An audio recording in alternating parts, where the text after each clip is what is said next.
It is altogether fitting and proper that we should do this. But in a larger sense, we cannot dedicate, we cannot consecrate, we cannot hallow this ground.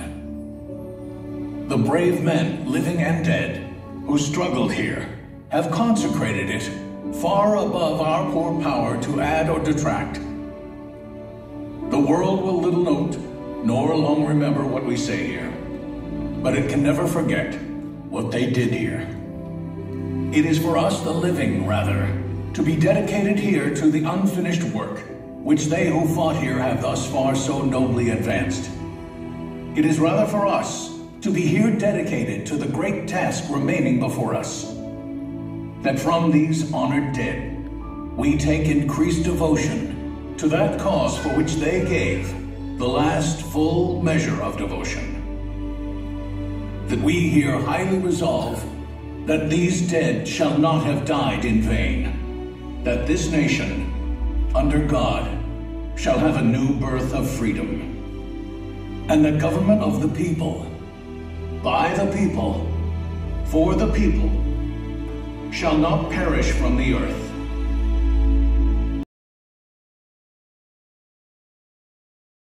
Thomas Jefferson, James Madison,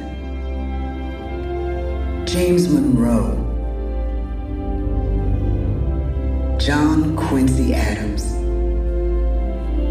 Andrew Jackson, Martin Van Buren, William Henry Harrison, John Tyler, James K. Polk, Zachary Taylor, Millard Fillmore, Franklin Pierce, James Buchanan,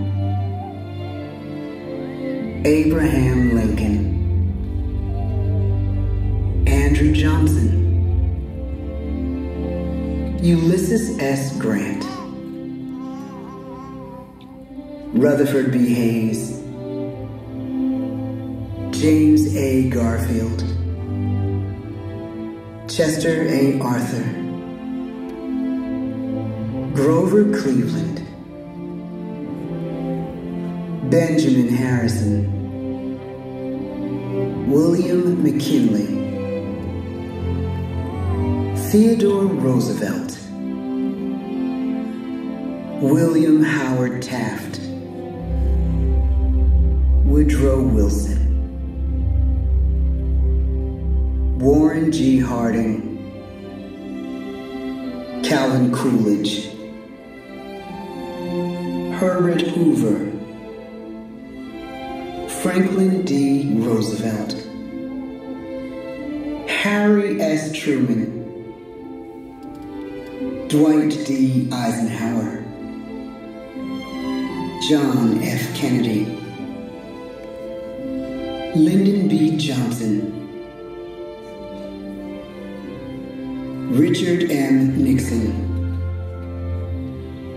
Gerald R. Ford, Jimmy Carter, Ronald Reagan, George Bush, Bill Clinton,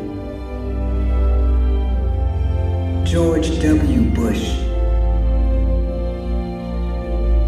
Barack Obama, Donald Trump.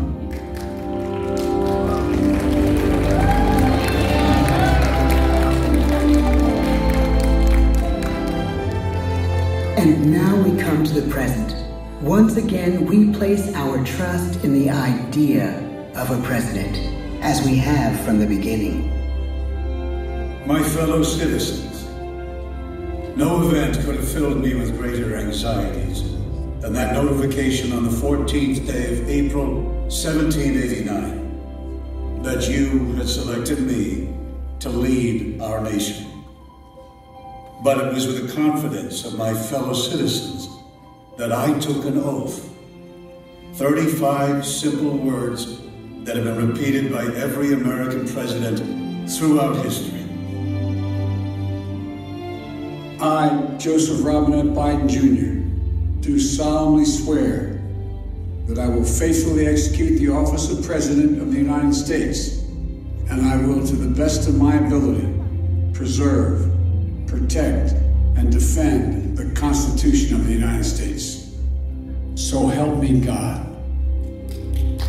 The presidency of the United States is a rare and unique in the world, an office entrusted to each president by us, we the people. Therein lies the genius of that new idea, now over 200 years old. A new idea our presidents have turned into a great American idea again and again.